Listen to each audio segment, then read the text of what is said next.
Ween from the new one, Chocolate and Cheese. It's called Freedom of 76. And Dean and Gene are with us tonight in our New York City studios. How you doing? All right, man. Hi, Dave. Have you been on Soul Train yet? No, unfortunately not. Why not? What would you wear if you were on Soul Train? Nothing. I would wear nothing. Wise I choice. would go naked. Last time you guys were on this show, some woman claiming to be one of your sisters called up and asked for your phone number or something. Yeah, that was my sister. Was it really her? Yeah, she used to go to school in Montreal. I thought she was just like a fan chick trying to get close to you. No. Okay. She can get close to me anytime. We have a very special relationship. Did you build your own studio for this record or something? Well, we tried. Yeah, we spent all of our money and let somebody buy all of our gear for us, and then Did you get ripped off? No, we got a ton of stuff, and we recorded a record with it. Because I think this is a better record than Pure Guava. Good. Yeah. Thanks, man. I don't know why. I think so, too. It's just like there's more songs on it. There's more real songs on it. Yeah. Like song-oriented songs. I mean. Yeah. So Yeah. What are you looking for? You know, alternative credibility. Right, dude? No, this is the Leonard Cohen question. You know, like what are you What are you searching looking for in your music? I'm searching for a lot of things. Yeah. And have you found anything yet? Now that you're what, 4 albums into this, 5 albums into this? Yeah. Yep. Well, we're looking for number one. I mean, You're looking out Streisand. for number one, or you're looking for number one? we're looking out for number one.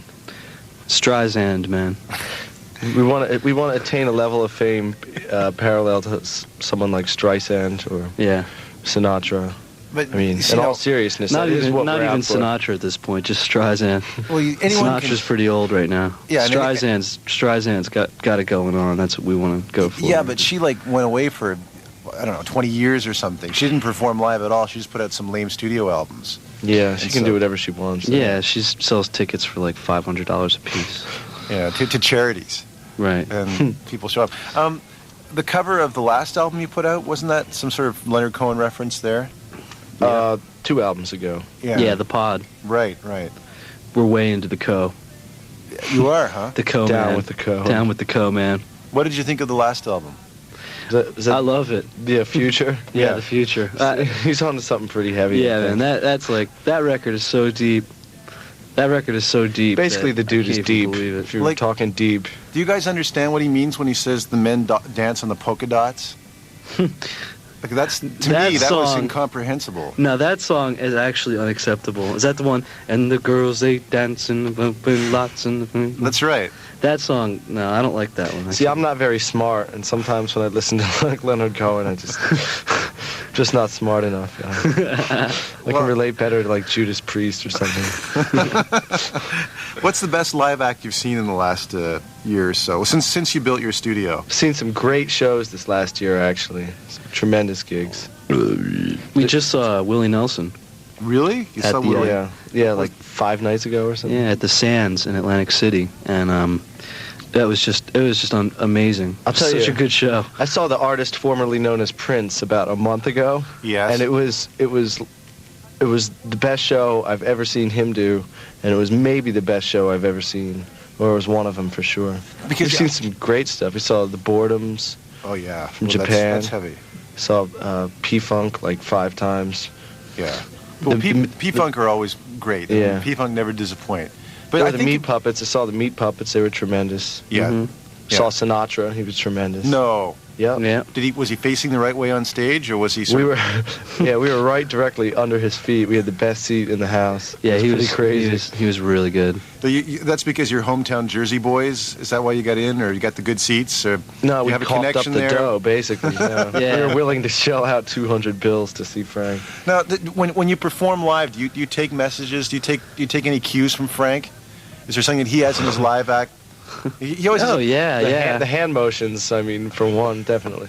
yeah. The dude is so suave. I mean, there's no one has any class compared to Frank Sinatra. Right, and was it the Grammys this year where they cut his mic? They did something shocking. Yeah, right? they wouldn't. He was giving his acceptance speech, and they had to break for a commercial like right in the middle of his acceptance speech. maybe the lowest And moment. everybody freaked out. Like, the rest of the people on the Grammys just lost it. And Yeah. whoever is responsible for that is, I'm sure, been thrown in jail. Because like Bono introduced Beaten them. within an inch of their Yeah, lives. totally. The Mafia is like throwing them in the river. They're wearing the cement shoes now, you can be sure. Yeah, I hope so. Yeah, they should. Andrew Weiss worked with you on this record, right? Mhm. Now, didn't you guys always used to produce your own, didn't you? He's always had, he produced the first record. We, I guess, produced the second two. I mean, we did it on the 4-track, so we basically recorded it. Yeah. But he mixed both of them, so yeah, he's always had a role in every record. Yeah. And is he still with the Rollins band? No. Okay. No. This record, we worked with him more close than we ever had before. It was just the three of us, we're the three partners, I guess, in the studio, so. I really do think it's the blackest record you've done. The darkest? No, the blackest. What do you mean? The most African-American-esque. Oh, I see. Yeah. I said the darkest record we've done. Most Pod. African record Yeah. we've done. Yeah. Thank you. Thanks, man. Well, I mean, it seems like you're more into African. That's a compliment. the soul. I mean, you've always had this sort of Prince fixation thing, but it seems now you're more seriously into soul and funk. Yeah, people are getting this heavy, like, retro 70s vibe from our record for some reason. I've realized in the last couple days of interviews. It's pretty funny. It's not retro 70s the way like the Beastie Boys is, Right. Right. but it definitely has this sort of. I guess all those P-Funk shows have maybe worn off on you a little bit. Something like Yeah, that. it's I don't just know. singing, Yeah, It never occurred to us. Like he said, for the last 2 days we've been doing press, and it's come up almost in every interview. But Yeah. I guess maybe there's something valid. But wait, who just said it's just singing? I did. Yeah, The singer. The singer in the group. The singer in the group said it's just a lot. There's a lot more singing on this record, But My mom said she wanted me to sound like Phil Collins, so But you've been I tried to sing. You've been working on the falsetto, obviously. trying to make mom happy. What? Falsetto. You got a better falsetto than Phil. Like Thanks, man. Phil's down with the kind of the Phil's nasal pretty weak, right? British. Yeah. The three of us agree that Phil is weak. Well, we can get a consensus on that. Yeah. Yeah. Phil's weak. Now, what's this about Oliver Stone and Pure Guava? Is this true? Yes, it's true. Yep. It's exactly what it says. It's true. So tell we the know story. nothing more about it. Yeah. We'll tell the story to the people who haven't heard it the first time. He's got a new movie out. Oliver Stone does. Natural Born Killers. And apparently, while he sets up scenes, he likes to crank music really loud to get in the mood or something. Yeah. And Pure Guava was his axe of choice, I guess. Right. You know what this And music? Woody Harrelson threatened to walk off unless he turned it off. So So that's the whole story. but you know what this movie's about, right? No. So Yeah, what is it? It's about? What is it serial about? killers on the lam, and they break into a prison or they break out of a prison, and they torture a television crew to death on television. I'm gleaning this from Entertainment Tonight factoids. Yeah. But I haven't seen it yet. But so I wonder whether there's something about your music that maybe Oliver thought the actors might particularly relate to try and put them into the mood for this film. It's hard to say what goes on in Oliver's mind. Apparently, he listened to the music while he was writing up storyboards. When they were all getting the storyboards together for the scenes. That's when, he felt it most appropriate to listen to Little Birdie really loud. And Woody. Which I understand. So the deal is that Oliver likes you and Woody doesn't. Woody Harrelson doesn't like you. That's correct. Right. Yeah. All right. So what do you say to Woody? Woody, you can come over and clean me It's been the phrase. with a rag. Clean me. Okay. You can clean Diener slowly. Tell me more about putting together Chocolate and Cheese. I still haven't really. I've given you my observations on it. Now I want to hear yours. National Geographic will be coming out with the special in 3 months. Well, what we envisioned was a house somewhere out in a remote area with our studio and us sitting around watching the sun come up, smoking cigarettes and just having a great time. What happened was is nobody would rent us a place like that, so we ended up moving into an industrial park with like telemarketing engineers and a cable company about like this paper thin wall away. Mm-hmm. And second we started to rock, they tried to get us thrown out, and That was basically the vibe while we made the record. So Total hate coming from all sides. And it took about 3.5 years to make it, too, which made it even worse. Instead of like a month. Like driving to the Pennington Industrial Center every day for 3.5 years. Our whole concept turned to dung very fast. Well, I'm surprised you were rocking during business hours. It just seems like any time between 9 and 5 is a bit early. Well, we rocked, between 9 and 5 in the morning, too. Yeah. But you got to have, you know what I mean? It's just when you're... It's supposed to be a creative environment. Instead, it was filled with hate. One night we were rehearsing there, and my effects pedals for my guitar started picking up this CB, and it was the voice of a cop. It must have been outside the door going like, all right, I'm knocking on the door, but there's no answer. And he was like talking to the bass. No, he didn't tell me that. It was Moist Boys practice. Really? Yeah, I was standing there, and we all started laughing because there was no need to explain, you know what I mean? It said it all. We heard it just come clear as day. We just started like laughing like hell, It's like, man, what a great place this is. You didn't get that on tape? Huh? No, it was just rehearsal. Came right through the amp, though, real loud. Who's playing guitar on A Tear for Eddie? Eddie, the ghost of Eddie. No, that's me, Diener. Really, Diener? That's a very tasteful lick. Yes, Dave. Thank you. Where did you get this tasteful lick? I mean, is Eddie Eddie Van Halen? Lick? No, it's Eddie Hazel. Oh, Eddie Hazel. Yeah. Fallen guitar player. From what era? Funkadelic. Oh, you kidding? He died last year. Yeah. Oh, wow. He's the guy. He's Maggot Brain. You ever hear Maggot Brain? Of course, absolutely. He is. He's the Maggot Brain. Okay. And did you know the Funkadelic crew well enough to get this information, or is this sort of general What, that he died? Yeah. No, it was a real small item in the music newspapers. But Yeah. Yep. Yeah, it's a really good instrumental. Actually, you want to listen to it? Well, you don't have to listen to it if you don't want to. But Okay, yeah. Want me to make other people listen to it? Yeah, go ahead. All right. Here's Ween. Here's A Tear for Eddie from Chocolate and Cheese.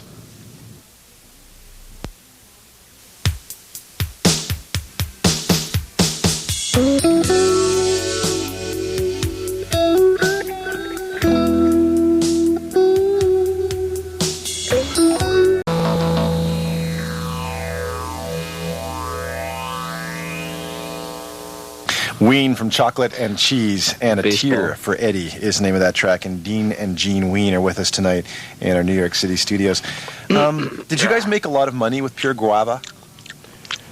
I think we each made like $34 or something. No, actually, that's not even royalties. We made millions on Push a Little Daisies, but we squandered it.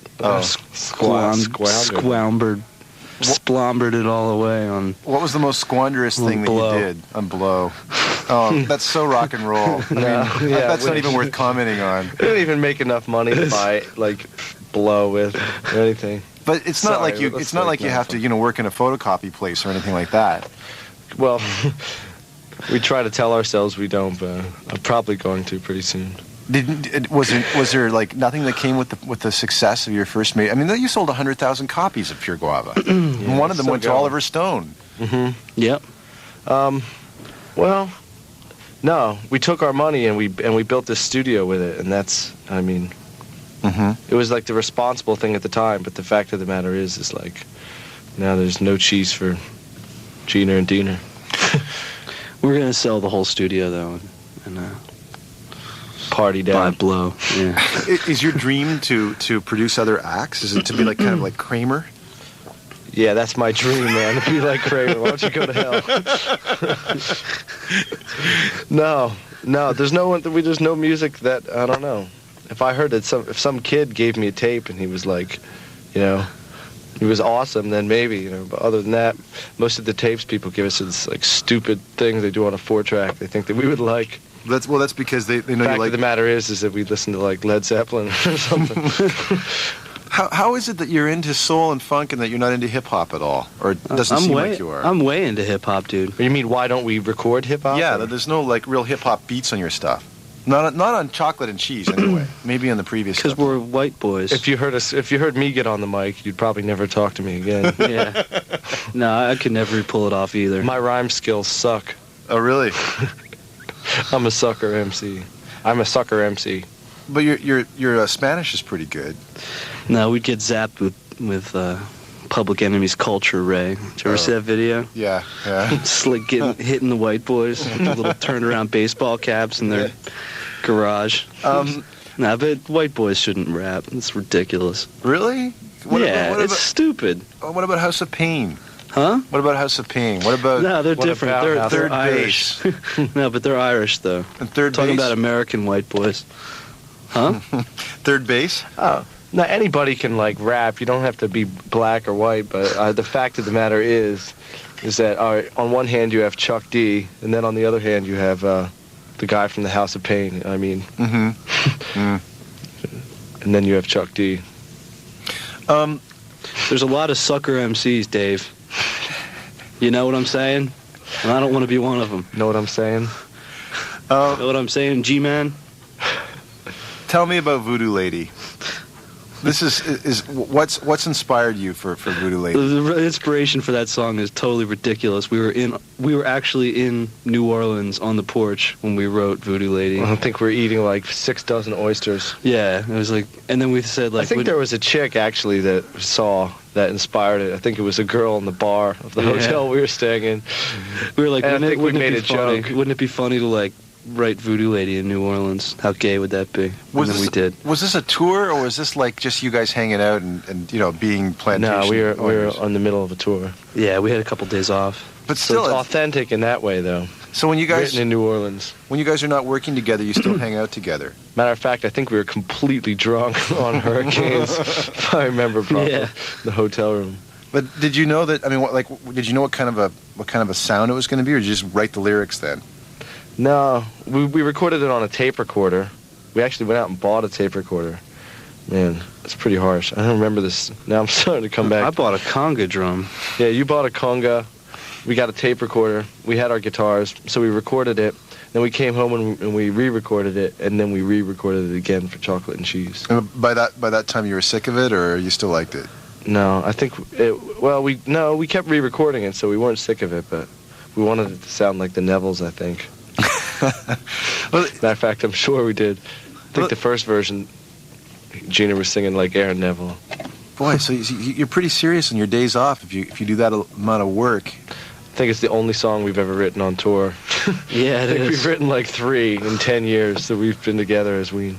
No, we wrote Pony. Papa's It on tour. Yeah, we wrote Papa's It on tour when we were like 16. We wrote Pony in Washington State. Mister, would you please help my pony? That's on Chocolate and Cheese. Okay, so what were the conditions for that? Was it similar to completely totaled on mushrooms? Pony? Yeah, actually, we were so high on mushrooms. Yeah, is Voodoo Lady going to be the single off this?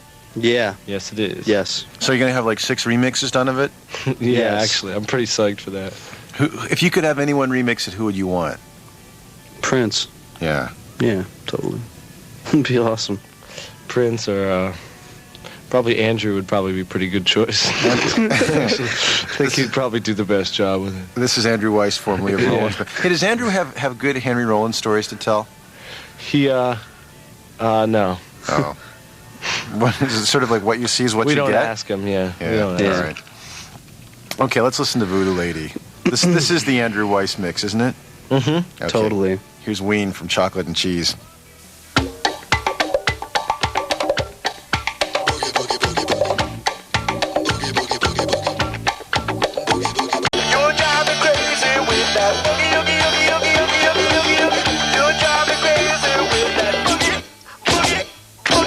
Ween from Chocolate and Cheese and Voodoo Lady. It's a single from the record. And Gina and Dina are with us tonight in our New York City studios. How long did you tour in support of Pure Guava? I don't know. All told, probably like a month in America and a month and a half in Australia or something. A month in Australia. A month in America? A couple months in America. Whatever. We're on tour for a year, man. No, it's a month and a half or something. Now, does it get strange right away, or does it get strange the longer that you're out? Obviously, the longer you're out. Yeah, it gets strange right away, and it just gets stranger. Right. The longer, the better, though. Is there a geographic place that's? I mean, is there parts of the country that are weirder than other parts? The South. You gotta you gotta go to the South if you want the real deal. What happens? Besides getting drunk and eating oysters in New Orleans. Eat lots of waffles. Yeah. I think that the kids in like L.A. or New York or wherever, whatever major city, have bands coming through all the time, and it's like they go out there and it's it's like cool, they're going to the show. You play down in Florida and the kids are like foaming at the mouth for the rock. They don't get much down there. You like go on and they just completely dismantle the entire club. And Ohio's a great place to play as well. We have great shows in Ohio. Is there a Ween fan club? Yeah. Not endorsed by us. There probably is, though. Yeah. Is there? There's a Ween computer bulletin board network or something. We went on live last night and answered questions. Oh, you're kidding? Pretty intense. Yeah. What was the weirdest question? None of them, I don't think, were very good. No, they were all stinky. We were real jerks, though. Our answers were good, though. It was after like 10 hours of interviews. So was this official? Did people say, "Hey, Ween's going to be on, Dean and Gene and the Flash will be on online tonight"? Yeah, it's like a show, Yeah, it's like a Rockline or something, It's like a nationally whatever show. I know that Lou Reed did this too.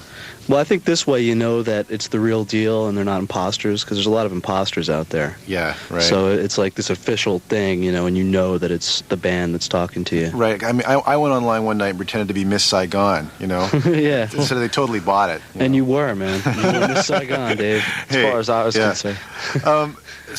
But do they want to know specific things about your songs, or do they want to know just like how you guys get along, and that's it? I mean, I'm trying to figure out. Not even that interesting. I don't know what it was. The people were just totally Devo last night that were on. Were women trying to get in touch with you?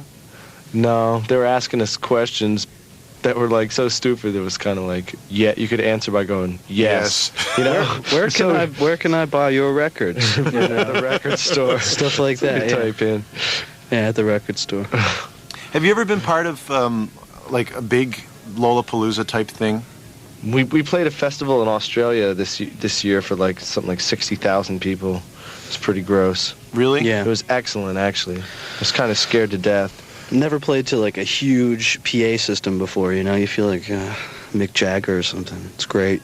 It was amazing. I mean, when you've got something like that, do you feel like you have to make it noisier than usual? Do you mess it up a bit, or? No, actually, it was so fear-powered, I think, that we just went out and just kicked everybody's ass so hard that we completely ruled. We came through for once. When do you go out on tour with Chocolate and Cheese? October 19. Oh, man. So what part of the country? Are you coming to Canada with it? Yeah. We're coming to Montreal. Yeah. Coming to Montreal and Toronto. I think that's going to be it. And what kind of a band are you going to have? 4-piece. It's going to be a bass player and a drummer, and then we're going to kind of get the DAT in on it too, and we don't really know how we're going to do it yet. We're going to start rehearsing for the whole thing and try to get some sort of game plan together. It's sort of at the point for you guys now that you have a lot of songs, so you must have to do the set list. I mean, it's not like you can just get up there and play what you want. Well, we want to get in a position where we can do every single song. Yeah. We've been playing now for about 6 months as a band. We're a 4-piece, standard rock, thing going on like that. But and that's cool because certain songs we can pull off the arrangements better as a band. And there's other songs where you need the like Ricky Ticky tape deck sounds to do it. But and can you actually do those falsetto vocals live? I mean, do you sound? Yeah. Do you sound as? Oh yeah, I can pull it off. Pure. Well, I don't know after 8 months of touring how pure it'll be, but yeah, ideally. Pure something, anyway. Ideally, it would be nice to be pure. There's like a spaghetti western song on this, the Buenos Tardes Amigos. What did that come out of? It's a very sort of... It's deep, man. Yeah. I would expect only Leonard Cohen to understand where I was coming from. Leonard gets it. It's one of those dancing on the polka dot songs. Heavy brother trip. Dancing on the polka dot. Ween's been that song is so offensive. He's lost it. He lost his mind when he wrote that. I think that was in the Rebecca Del Morne days. Yeah. I think it was the darkest Rebecca days when he wrote that. What is that? When he was in Greece living with that girl? No. Rebecca is she's the hand that rocks the cradle. She was his girlfriend at the time of that album. Oh, really? Yeah, and then they split. They split, and it was really messy for Leonard. He was really bleeding. It was big Leonard has drama. lots of pain. Yeah, I know, and it's all sort of at this stage. It was all Rebecca oriented, Right. you know. Right. Do you think your personal pain comes out in chocolate and cheese? I don't think so. It doesn't. A little bit. My personal pain comes out of my butt. Yeah, there's some pain on chocolate and cheese, definitely. Ween has been my guest tonight. Jeaner and Diener, listen, thank you very much. All right, Dave. Warn us when you're coming through, won't you? All right, Dave. Yeah, you'll hear about it, Dave. All right, bye. Bye, Dave. Man.